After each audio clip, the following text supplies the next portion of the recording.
Hello guys, bersama saya lagi dalam Alright Nope Channel dalam segmen Suara Orang Kampung. Alright, ini dia satu kenyataan yang amat mengejutkan sahabat-sahabat semua daripada Timbalan Menteri Besar Kelantan. Dia mengatakan jika Parti PAS terus mentadbir kerajaan Kelantan hari ini dan sekiranya mereka menang pada PRN yang akan datang, katanya Kelantan akan terus kaya dan akan maju. Wah, itu antara kenyataan yang diberikan oleh Menteri Besar Kelantan ini. Setujukah anda sahabat semua apa yang dinyatakan oleh Lebay PAS ini?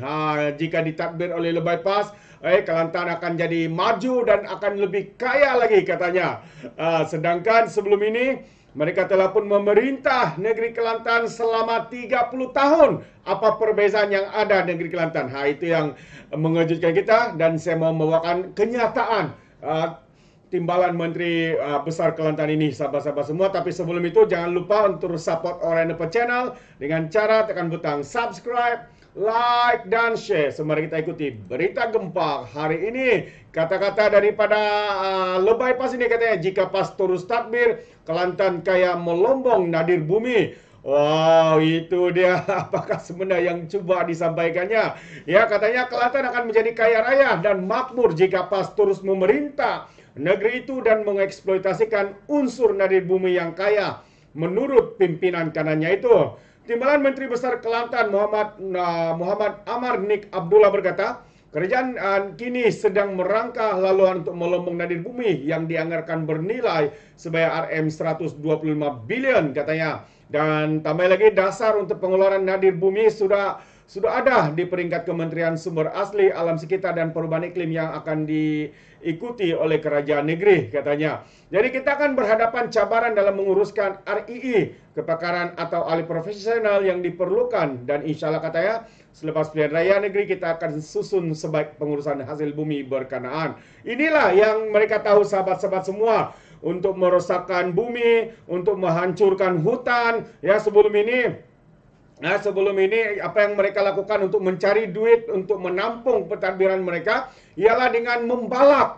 Segala hutan ditebang, segala hutan dibotakkan sahabat-sahabat semua.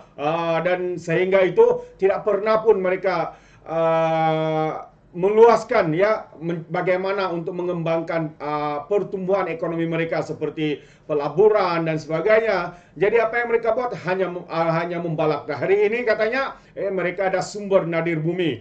Itu hanya kata-kata mereka. Belum ada yang dilaksanakan lagi. Contohnya seperti kepakaran, ahli profesional, kilang, jentera dan sebagainya. Jadi ini adalah satu umpan politik yang diberikan oleh Timbalan Menteri Besar Kelantan ini. Dan saya percaya selepas 30 tahun, kalau rakyat Kelantan ini masih tidak berubah, saya percaya negeri Kelantan ini akan terus menjadi negeri yang paling termiskin di dalam Malaysia.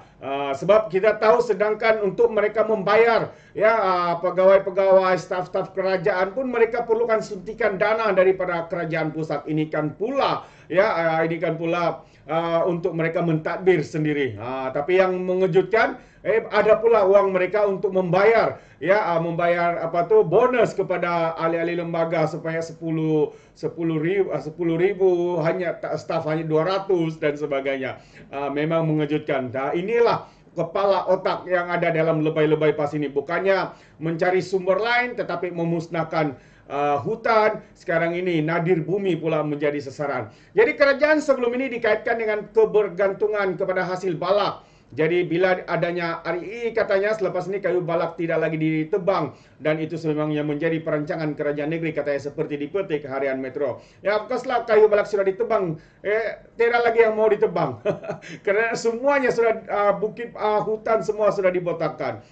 Karena itu kalau hujan lebat ke apa, memang teruk sangatlah. Ya, Kelantan ini akan terkena dengan kesan banjir, lumpur dan sebagainya karena pembalakan yang tidak terkawal. Jadi Muhammad Amar berkata demikian pada majlis ceramah PAS yang diberi nama Jelajah Ceramah Pakat Pertahan di Perkarangan Pasar Tok Guru Cabang 3 di Pengkalan Cepa malam tadi. Daerah Jeli, Tanah Merah, dan Gua Musang telah dikenal pasti sebagai kawasan yang mempunyai sejumlah besar nadir bumi mineral yang penting untuk pembuatan perkakas elektronik moden. Dalam perkembangan berkaitan, Muhammad Ammar yang juga naib Presiden PAS berkata, parti ini telah mengenal pasti beberapa calon bagi pilihan raya negeri di Kelantan. Mereka jelasnya termasuk individu yang mempunyai kepakaran yang diperlukan untuk menguruskan industri nasi bumi dan memaksimumkan keuntungan. Kita perlu pastikan calon yang diperkenalkan bukan saja pakar mengenai agama, tapi dalam bidang lain katanya. Mereka juga perlu diluluskan oleh Majlis Syura Ulama sebelum disemak semula di peringkat bawah bagi menentukan bahwa mereka benar-benar layak, kata Timbalan Menteri Besar Kelantan ini. Tambah lagi, kita akan pastikan ada pelapis yang bijak untuk mentadbir negeri dengan lebih baik selain mensasarkan kemenangan 6 negeri pada PRN nanti seterusnya menjadi pucuk pimpinan baru dalam kerajaan persekutuan, kata Muhammad Ammar lagi. Oh, itu dia satu kenyataan. Kononnya kalau mereka menang sekali lagi akan mentadbir kerajaan persekutuan. Wow, sampai begitu sekali ya tanggapan mereka untuk cuba memperbodohkan rakyat Kelantan. Soalnya adalah, adakah rakyat Kelantan hari ini masih boleh diperbodohkan? Adakah rakyat Kelantan hari ini mahu lagi untuk terus didiamkan ya apabila mereka bersuara mereka dianggap ya tidak lagi memperjuangkan perjuangan Islam dan sebagainya. Begitulah betapa sesatnya pemimpin-pemimpin lebay ini. Bukan saya katakan sahabat semua, tapi Muhyiddin Yassin sendiri menyatakan bahwa parti PAS ini adalah parti ajaran sesat katanya. Bukan saya katakan. Kena imbas semula sahabat semua. Itu adalah kata-kata ucapan daripada Muhyiddin Yassin yang menyatakan bahwa PAS ini adalah parti ajaran sesat. Dan baru-baru kemarin kalau saya tidak silap, saya telah keluarkan satu video juga berkaitan dengan ucapan daripada mantan pemimpin PAS ya, MP daripada Tumpat ya, daripada PAS, tapi sekarang ini sudah keluar daripada PAS dan beliau membuat pendedahan demi pendedahan bagaimana sesatnya PAS ini, bagaimana modus operandi mereka, apa yang mereka lakukan itu hanyalah dengan menggunakan fitnah, tuduhan melampau, menggunakan sentimen bangsa dan juga agama, sahabat-sahabat semua. Inilah yang hanya mereka tahu lakukan, selain daripada membangunkan Kelantan yang gagal habis dilakukan oleh mereka, sahabat semua, selama 30 tahun PAS memerintah Kelantan. Apa yang berlaku? Airnya paling best ya, airnya paling best ya, sebab kalau mau minum teh tarik hanya pasang pilih air, boleh minum teh tarik sudah. Ada yang lebih teruk, kopi oping hitam macam itu.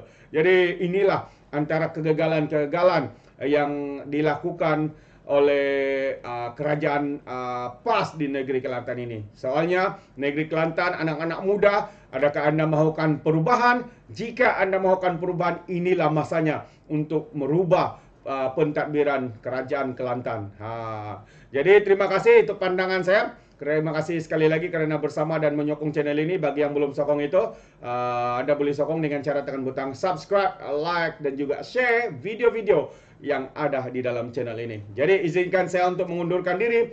Dan seperti biasa, peribahasa mengatakan, tapapun kangkap, 2 ton keinginan. Dalam bahasa Melayanya, tepuk dada, tanya selera. Sekian saya daripada Orang Dapat Channel. Saya kita berjumpa lagi dalam info dan update yang seterusnya. Sekian. Bye-bye.